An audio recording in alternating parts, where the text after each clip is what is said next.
I know you think you probably drafted the perfect team for your fantasy football league, but hear me out here. What if you didn't? Or what if you're rethinking that last round pick that you really don't need on your roster? How about taking some upside for some players that are going to be hot waiver wire ads pretty soon? Let's get these guys before everyone else does. It's called Beat the Breakout. That's right. We're going to look ahead to next week's waiver wire, but we're going to stash these guys now before your league mates do. And I almost can't believe some of these players are still freely available on the waiver wire. These are some of my favorite picks as deep sleepers in my drafts. Speaking of picks, if you haven't tried the NFL Pick'ems on Underdog, this is the perfect time. If you haven't tried Underdog, well, sign up right now using promo code ENDGAME, and that gets you this new customer special for week 1, Dak Prescott just getting 1 yard. That's right. You go higher on 0.5 total yards for Dak Prescott. That's basically a free pick. You get that plus your 50% deposit match up to $1,000 in bonus cash for your very first deposit on Underdog. Just make sure you use promo code ENDGAME to take advantage of that and all sorts of new specials they run all the time. Now, when we're looking to the waiver wire, of course, the first thing you think is a running back with some upside. And how about a guy who's the number 2 running back already on his own team and dropped way too low on draft day and wasn't drafted in most leagues because, well, I guess injury concerns? Marshawn Lloyd is not injured anymore. In fact, he's out there practicing again. Sure, week 1, he might not play much, maybe not at all. That's fine. So what? You're not going to win or lose your league in week 1. Let's look ahead long term. This guy with tremendous upside. Now, in Green Bay, Matt LaFleur has preferred to run a sort of a timeshare, if you will. Of course, there's always a lead back, but he does like to mix in a second and sometimes a third running back. And now that Josh Jacobs is there, sure, Jacobs has been a bell cow before, and that's why they signed him. But Marshawn Lloyd is going to have a definite role. And with A.J. Dillon out of the way completely, remember, he was on season-ending IR. This is basically his chance to shine. This is a running back I was big on in the pre-draft process. Some people didn't think Green Bay was a great landing spot for him. I think it could be very good for him because, again, he's going to maybe as soon as week 2 or 3 see something like a 30% share of touches. Don't be shocked if Jacobs isn't quite the workhorse that you might think he is, but also this guy has that burst, 93rd percentile in speed score. Obviously put up some big numbers at USC. He's going to be a playmaker and he's got good hands. So I'm excited to see what he could do. Again, it's not going to happen right away, but this is why you stash him because and of course, injuries happen all the time. If something happens to Jacobs, who's been banged up a little bit here and there the last couple of years, yeah, you're going to have a guy who has tremendous value. So if you have room, I'm stashing Lloyd first. Now, if we're talking pure upside, how about a running back who is even a little bit faster and on one of the best offenses in the NFL? Jaylen Wright is technically the 3rd running back in line for the Dolphins, which is why he's understandably not rostered everywhere. But, oh man, what if the unthinkable happens and Devon Achane or Raheem Mostert get hurt? I know, that would be crazy, right? Look, trust me, I'm a Dolphin fan. I hope that everyone is 100%, 1,000% healthy this season. But it was a minor miracle that Mostert stayed healthy all of last season for the most part. And then Achane has already missed time. I hope it doesn't happen, but if either one of those guys goes down, Jaylen Wright has a chance to step in and play a huge role for this explosive Dolphins offense. And then when you think this Miami offense, you really think of the passing game, of course, with Hill and Waddle. But let's not forget that this is a team that finished 6th in rushing yards last year and tied for 1st in rushing touchdowns, despite not having a quarterback who runs at all. I mean, at all. Tua ran for a total of 74 rushing yards last year, and the year before that, only 70 rushing yards, not a single rushing touchdown. Yeah, he's not sneaking in at the goal line for obvious reasons. And so they are just a prolific rushing offense. We know the explosiveness. We know their running backs can rip off chunks of yardage, and Jaylen Wright is definitely one of those guys who can do that. How about a 95th percentile speed score? So realistically, if all goes well in Miami, we don't really see much of Jaylen Wright for a while, but if the worst does happen, at least to one of those running backs missing even just a short amount of time, Jaylen Wright, I guarantee, will be one of the hottest, if not the top pickup on the waiver wire. How about you just stash him now? Now, everybody loves their rookie receivers. The guy who's kind of flying under the radar, but has been started to get some notice because of the numbers he's put up in the preseason is Jalen McMillan in Tampa. Kind of overshadowed in college by his teammate Rome Odunze, who was first rounder, a clear top three receiver in this rookie class.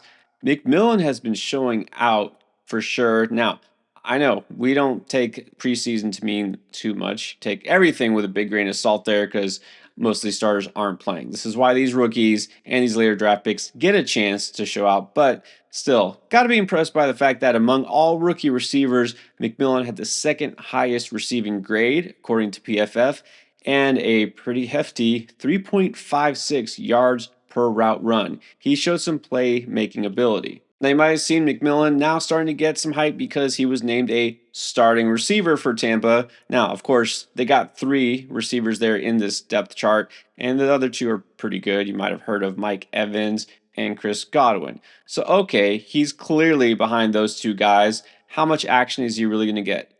Probably more than you realize because what we've seen so far, and keep in mind that in Tampa, we got a new offensive coordinator this year with Liam Cohen. This preseason, they were among the very top offenses that ran three receiver sets regularly.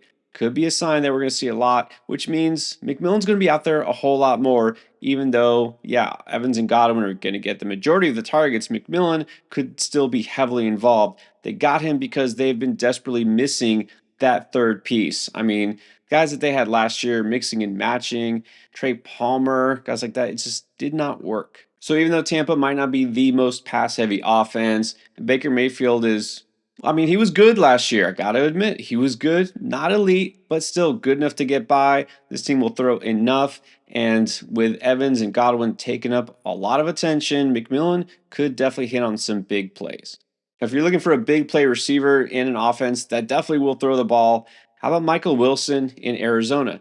He didn't put up big numbers as a rookie, but part of that was because mid-year he did get injured. He actually was putting together a nice little stretch there, and then that got cut short. End of the season, kind of hit or miss, but also we kind of have to give this whole season an incomplete grade for the Arizona offense because remember, Kyler was not in the offense early on, and then when he came back, he wasn't exactly 100%. Even though he didn't look like it, he still didn't have all his mobility. And Michael Wilson, also again, the injury disrupted his season. Hollywood was out. This Arizona offense could not find consistency, and this year they should have it. And with that, even though you got a new obvious wide receiver one with Marvin Harrison Jr., yeah, and a stud tight end in Trey McBride, Michael Wilson is the number two receiver in this offense, and honestly, there's not a whole lot behind him. Greg Dortch, nice slot receiver. He will get some attention, but Wilson is really the guy who's going to be a factor on the outside, and that's what his role will be, that big playmaker. Last year, he averaged almost 15 yards per reception. Like I said, got some big yards in chunks and 9.58 yards per target. That's actually really good and ranks up there with some of the best receivers like Puka Nacua and Garrett Wilson. Now, he's not going to put up nearly those type of numbers. He's never going to threaten Harrison to be the alpha in this offense, but he's going to be one of the top targets, and this is a guy who can definitely make some big plays. So could be a nice depth option at receiver or a bye week fill-in, maybe even more. And now I've got to admit there is a Giants receiver I kind of like. I know I've been doubting on Neighbors, not because of him. I know the guy is going to be a stud. I just wish there was a better quarterback situation. But oddly enough, for that same reason, I'm kind of in on Wan'Dale Robinson this year. Now, my issue is Daniel Jones plus deep ball doesn't usually make for a good combination. I've talked about this a lot already earlier during the preseason and why I have my doubts about Neighbors being drafted so high.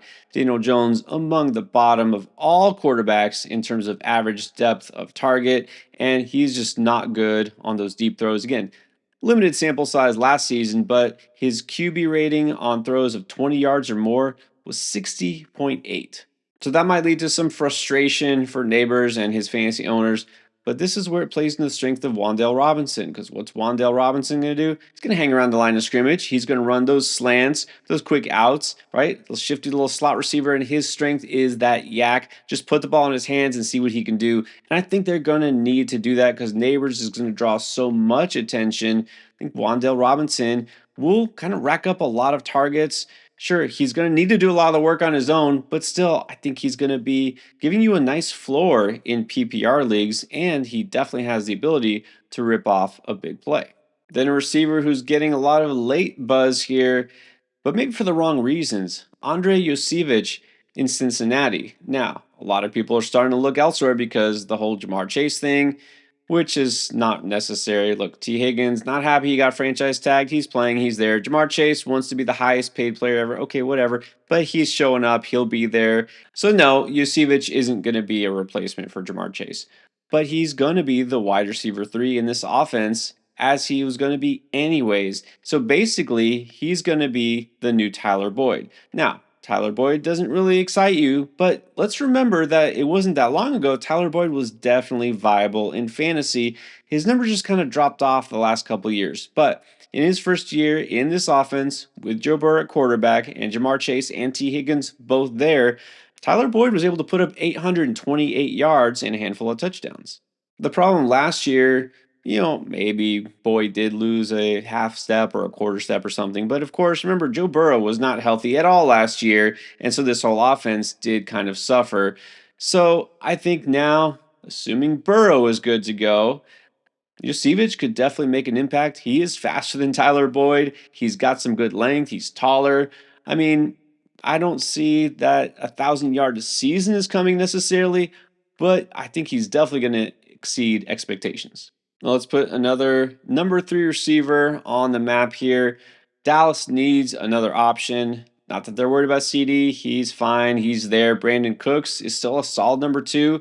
Who's going to step up and be that 3? Michael Gallup could never really be it.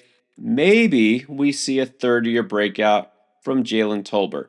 Now, Tolbert did get some extra reps and build some chemistry with Dak in the preseason because CeeDee Lamb was holding out temporarily, and he's drawn a lot of praise. Now, sometimes you just have to ignore all that, right? Coaches praise all their players, quarterback is going to talk up his receivers, but he didn't go, and I mean Dak Prescott, he didn't go specifically out of his way to really puff up anybody else other than Jalen Tolbert, and I think that does mean something because he's been there. Sure, they have those rookies like a Ryan Flournoy, maybe, but I think Tolbert has always had the talent. Maybe now he's just got that readiness. Look, not every receiver who comes in the league will go off as a rookie or even a second-year player.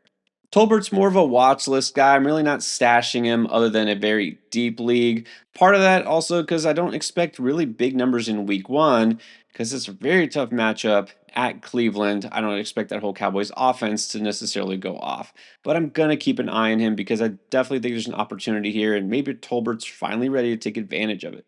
And I can't leave you without a tight end. Well, maybe this one's too obvious. How about another player in that dynamic Dolphins offense? Is Jonnu Smith. Now, I know Jonnu Smith really annoyed a lot of us because he was vulturing touches from Kyle Pitts last year. Don't blame him. Blame Art Smith. Well, look, Jonnu Smith is in a really good position here as a starting tight end, and I know you think, well, the Dolphins don't throw it to the tight end. They kind of do, and in fact, they actually throw it to the tight end quite a bit in the end zone and the money zone there when you're near the goal line. Jonnu Smith, maybe he's not Mike Gesicki in terms of combine numbers, but he's definitely proven to be more reliable, better with his hands, and he's going to stay on the field more than Mike Gesicki because he does something that Gesicki never really did, is he can actually block. Smith has had some moments, right? Time is Tennessee and in Atlanta. He is a good receiver as a tight end, but he'll also stay on the field more, as I mentioned. And honestly, right now, this team needs him because they're lacking a clear number 3 receiver. Odell Beckham, who they signed, not going to be playing for a while. Braxton Berrios, I mean, I like the guy, but you know what he is. He's just a situational kind of slot guy. Malik Washington could be a thing, but already, right now, are they really going to give him a major run? I doubt it. I think they're going to go to the tight end and use him in a way that this offense hasn't used a tight end as much in the last couple of years. I don't usually recommend stashing a tight end. If you have one, that's fine. You don't necessarily need to keep one on the bench, but if you stream or if you're not really sold on whoever you got as a starter, Jonnu Smith definitely has a ton of upside. I know we're excited the season is just getting underway for fantasy. We got you covered. Everything you need, start sit at every position, our boom picks, trade advice, waiver wire advice. It's all here in our week 1 playlist.